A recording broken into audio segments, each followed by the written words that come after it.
கிறிஸ்து இயேசுவுக்குள் சிருஷ்டிக்கப்பட்டிருக்கிறோம். அதாவது நீங்க ஆல்ரெடி பிறந்தவங்க தான், வெளி உலகத்துல வாழ்ந்தவங்க தான். ஆனால் கர்த்தர் தம்முடைய ரத்தத்தினால கர்த்தர் உங்களை மீட்டு மறுபடியும் ஒரு புதிய பாத்திரமா உங்களை சிருஷ்டித்திருக்கிறார். அல்லேலூயா. ஒரு புதிய மனுஷனா சிருஷ்டித்திருக்கிறார்.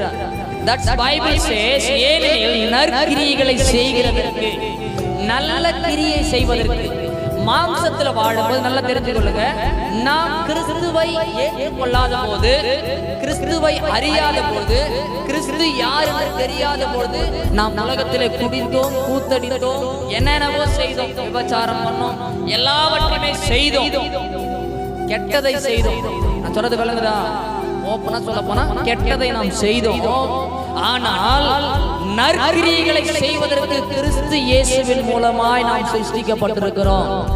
ஞானஸ்தானத்தினால அந்த பழைய காரியத்தெல்லாம் ஒரு ஓரமா வச்சுட்டு அவருடைய புதிய உடன்படிக்கையின் காரியத்தை செய்வதற்கு கர்த்தர் நம்மளை சிருஷ்டித்திருக்கிறார். இப்போ